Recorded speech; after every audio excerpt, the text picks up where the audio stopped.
ready.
like the black hat could sucker up too.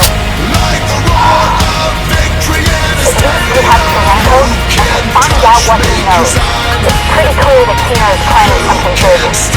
With Toronto's intel, hopefully we can stop whatever Kino is planning. Good job, Agent. It's been a pleasure working with you. I feel it, invincible. I feel it, invincible. So I actually tried heroic. This wasn't that, but I tried heroic difficulty on a control point, alert level 3, which they all seem to be that anyway when you reset. And I did it. It wasn't too hard either, honestly. But I felt like the amount of damage I was taking was mostly the same, but the enemies were spongy, or especially some of the elite bosses were so much spongier. And it just was it's just not worth it still on this build, I think, because I was able to do it right, but it took 30 minutes, whereas it takes me 10 minutes or less, I think, even than that, on challenge difficulty on this build.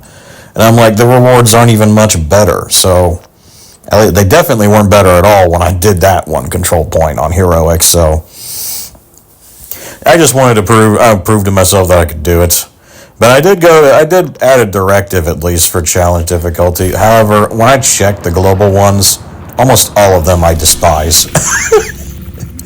And they would affect my build so much, especially the freaking armor one, or the one that you can't even get ammo except by pistol kills. Maybe on my gunner build who uses a bulwark shield more often, he could justify that. But yeah, I did not like that.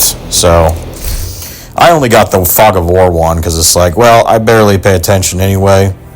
And it adds some difficulty not knowing anymore what's hitting me, or what direction it's hitting me. So I did do that at least. But yeah, I'm still going to play on challenge for now until probably at least on this build, until I min-max the repair and protection from elite attributes on it, get a tiny bit more armor regen, get more SHD, and then I could probably justify